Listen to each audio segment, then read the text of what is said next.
Assalamualaikum warahmatullahi wabarakatuh, pemirsa vlog GC dimanapun Anda berada. Kali ini kita akan mengangkat seorang tokoh aktor Leonardo DiCaprio yang meraih Oscar dari film ini, berjudul The Revenant. Kembali, karena dia seperti mati kemudian dia kembali bisa bertahan hidup untuk membalaskan dendam atas kematian anaknya. Dan seperti biasa sebelum kita mulai, kami mengucapkan sugeng rawo dan silakan untuk klik tombol like dan subscribe agar channel ini selalu berkembang dan memberikan ulasan film yang menghibur Anda semuanya. Leonardo DiCaprio yang memerankan sebagai Mr. Glass bersama anaknya Hawk sedang berburu di hutan. Hawk sendiri adalah keturunan Amerika Indian karena dulunya Glass menikah dengan wanita Indian. Sewaktu kecil terjadi penyerangan di tenda di mana istri Glass tinggal. Kemudian semua meninggal. Akhirnya Glass membawa anak sematawayangnya ke koloni kulit putih. Sementara itu sang kapten memerintahkan Fleets untuk mengumpulkan bulu-bulu hasil perburuan yang hari ini didapatkan untuk dibawa ke dalam kapal. Tiba-tiba kelompok ini mendapatkan serangan dari suku Indian. Kemudian mereka berhamburan karena penyerangan dari segala penjuru. Belum diketahui secara pasti apa sebab suku Indian menyerang secara membabi buta. Karena kalah jumlah, sang kapten memutuskan untuk memerintahkan anak buahnya kembali ke kapal dan meninggalkan tempat itu. Sementara itu, Glass bersama anaknya Hawk yang masih ada di hutan mendengar tembakan dari segala penjuru. Kemudian mereka keluar dari hutan dan mencari tahu apa yang terjadi sebenarnya. Melihat kondisi yang tidak memungkinkan, Glass meminta anaknya untuk pergi meninggalkan tempat itu dan menuju kapal bersama dirinya tentu saja. Rombongan yang masih tersisa kemudian membawa bulu-bulu yang bisa dibawa dan juga perbekalan yang masih bisa sempat dibawa menuju kapal. Setelah bulu-bulu bisa diamankan ke dalam kapal, mereka segera meninggalkan tempat itu. Sedangkan kita masih belum tahu apa sebab para suku Indian ini menyerang dengan begitu membabi buta.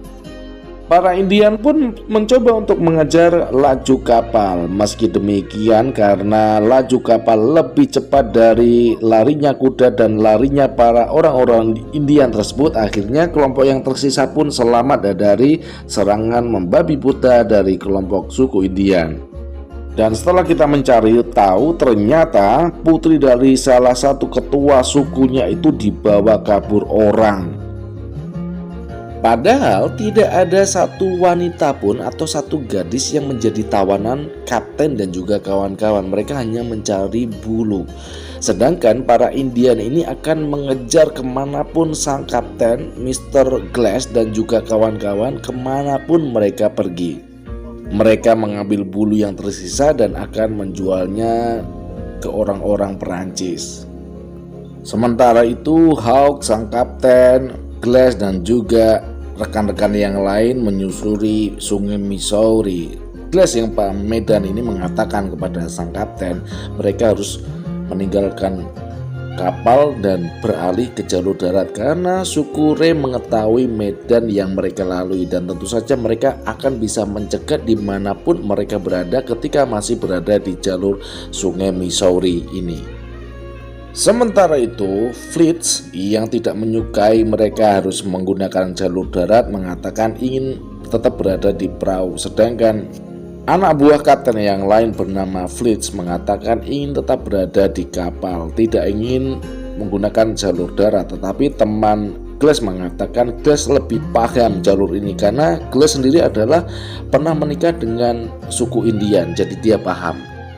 Glass merencanakan kapalnya dibiarkan mengapung sampai hilir ini untuk mengecoh suku Ray yang mengejar mereka. Sedangkan mereka juga tidak tahu kenapa mereka dikejar dan diburu. Sementara itu Fleets yang masih ngeyel ngotot tidak ingin menggunakan jalur darat karena menurut Fleets kalau dia menggunakan jalur darat mereka akan mati membeku oleh salju.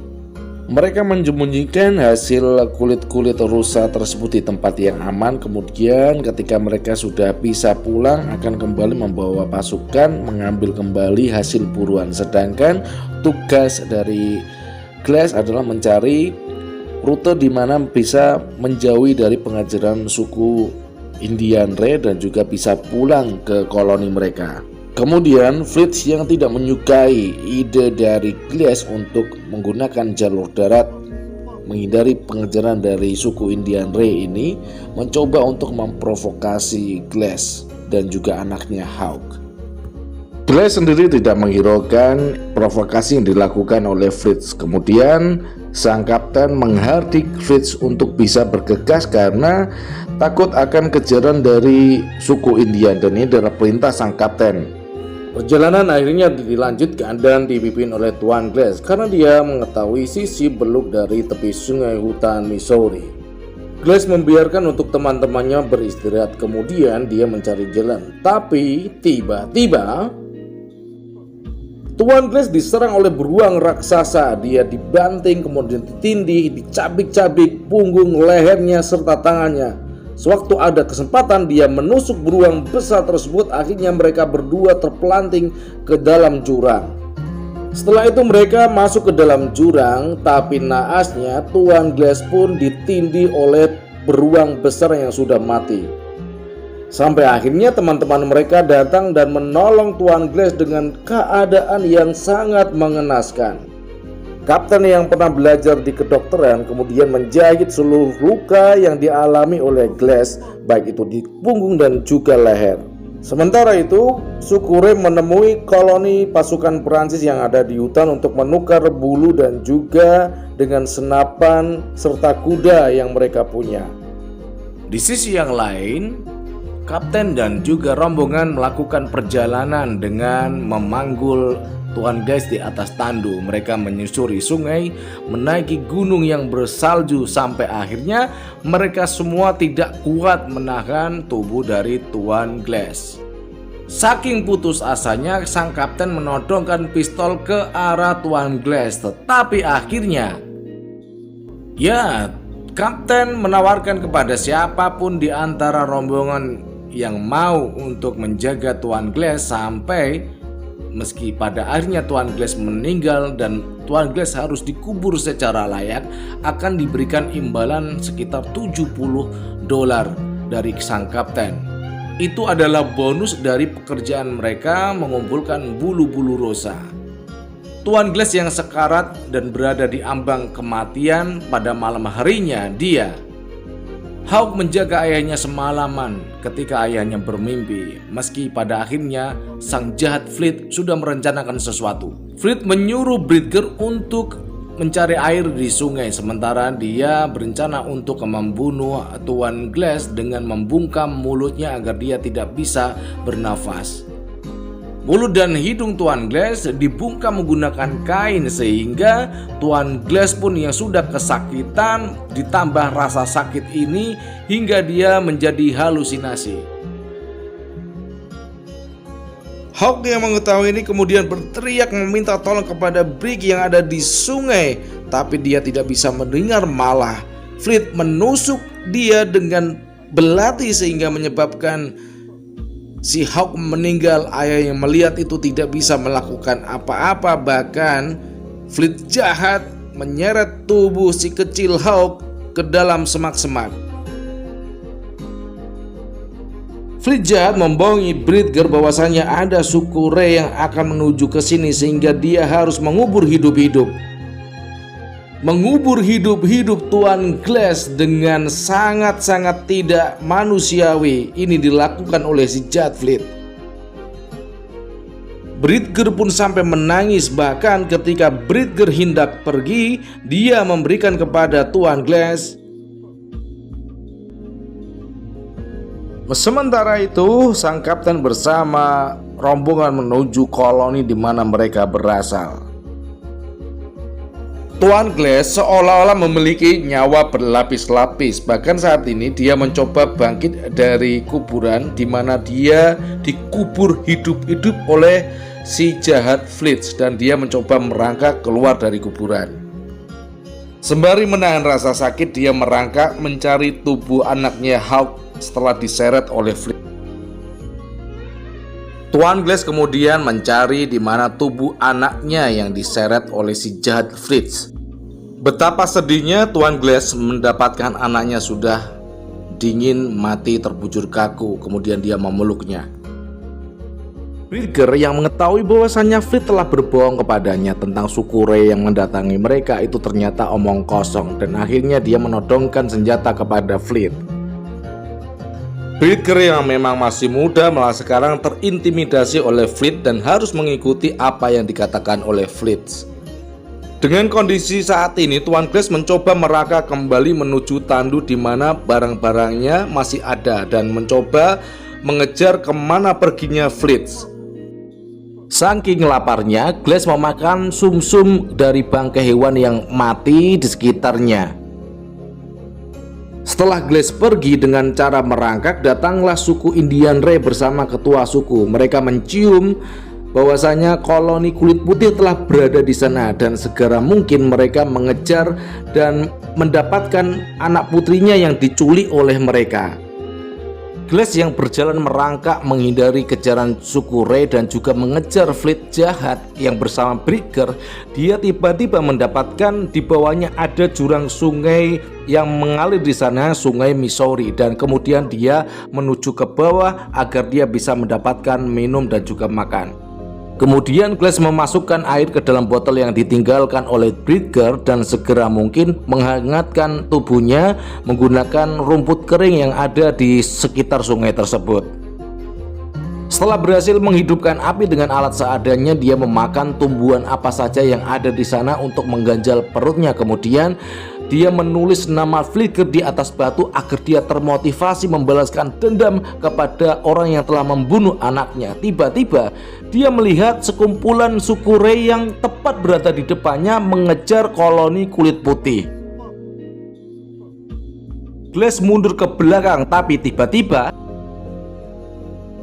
spontan Glass langsung menceburkan diri dalam deras dan dinginnya sungai Missouri dan dia mencoba menyelamatkan diri dari tangkapan dan juga tembakan yang dilesatkan oleh suku Indian yang mendapatkan senjata dari orang-orang Prancis. Lagi-lagi Glass beruntung, kemudian dia mengapungkan tubuhnya yang dia mendapatkan sebatang pohon di derasnya sungai Missouri.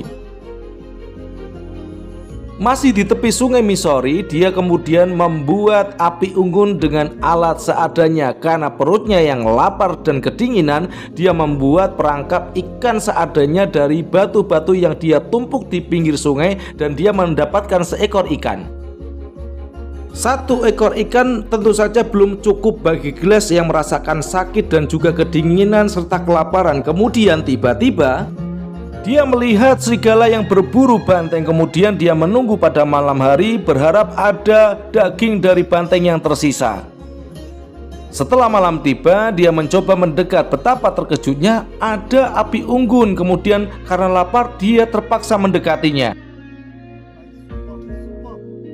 Orang Indian itu pun menodongkan anak panah. Ketika Glass bisa menjelaskan dengan bahasa Indian dia sakit dan lapar, orang itu memberikan seonggok daging yang masih penuh darah. Kemudian Glass memakannya. Setelah dia agak kenyang, dia tertidur akhirnya. Keesokan harinya Glass dibangunkan oleh orang Indian tersebut dan ditanya kenapa banyak luka cabik yang ada di punggung Glass. Glass pun menjelaskan bahwasannya dia terluka oleh binatang beruang ketika dia berada di hutan Missouri, dan kemudian temannya membunuh anaknya, bahkan teman-temannya itu meninggalkan dia dalam keadaan dia terkubur hidup-hidup. Dengan bahasa Indian, Glass mengucapkan terima kasih telah memberikannya makan dan tidak membunuhnya. Maka Glass memberikan hadiah kepada orang Indian itu. Orang Indian tersebut bahkan menceritakan apa yang dialami oleh Tuan Glass tidak kalah jauh apa yang telah ia alami. Bahkan dengan baik hati dia mengajak Tuan Glass untuk pergi bersamanya menggunakan kuda. Sementara itu, Fleet dan Bridger telah sampai di koloni kulit putih. Dia menemui sang kapten dan bercerita tentang kebohongan apa yang menimpa Tuan Glass dan anaknya Hawk. Mendengar cerita bohong dari Fleet, sang kapten pun sementara ini percaya. Bahkan sang kapten memberikan hadiah bonus sebesar $300 kepada Fleet. Namun tidak sama halnya dengan Bridger, dia menolak uang itu kemudian pergi meninggalkan mereka berdua, sang kapten dan Fleet. Di sisi yang lain, perjalanan Glass dan juga orang Indian itu harus terhalang oleh badai salju yang menghantam mereka.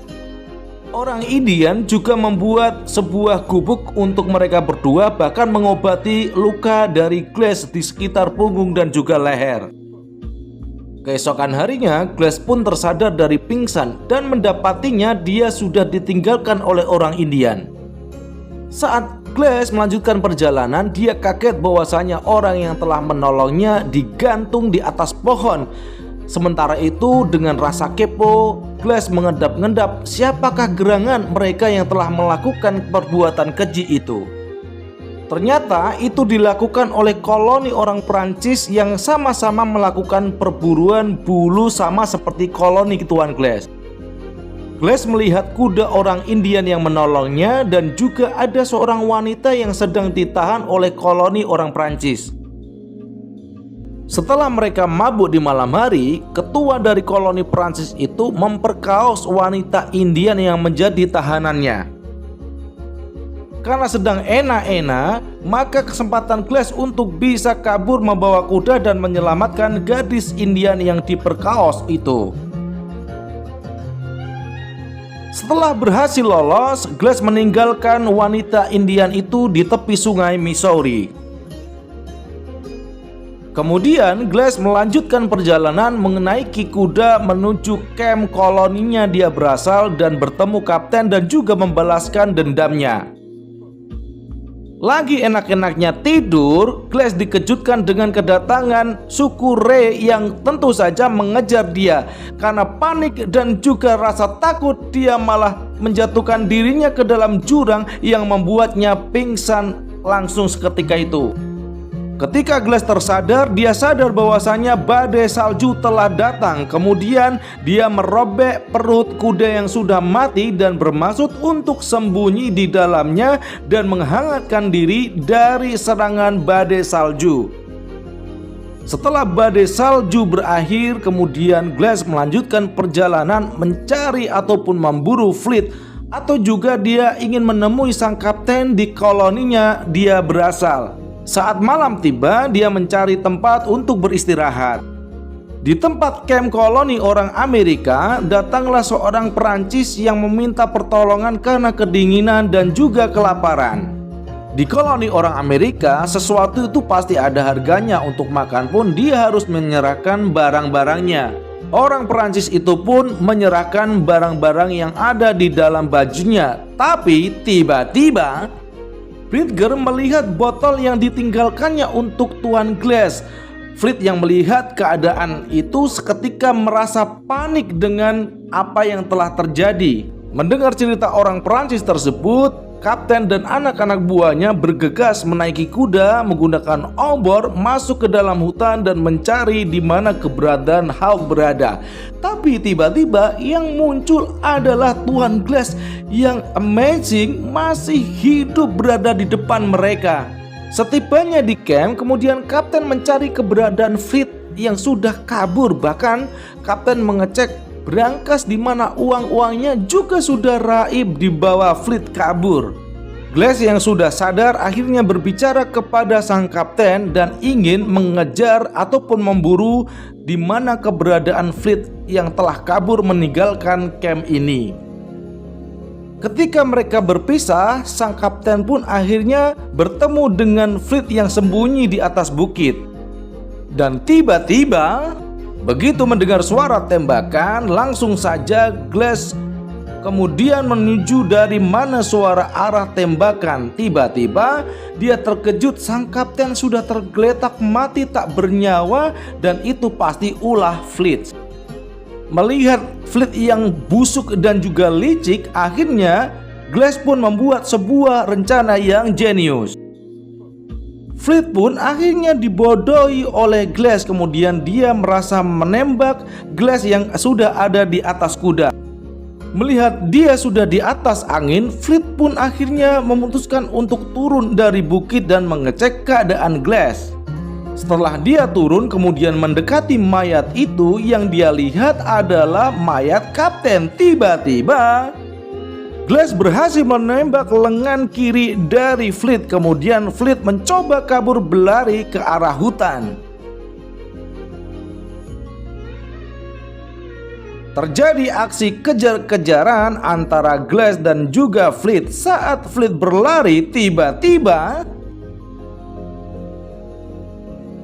Fleet yang terjatuh kemudian dicengkram oleh Glass. Glass menggunakan teknik triangle choke seperti para petarung UFC.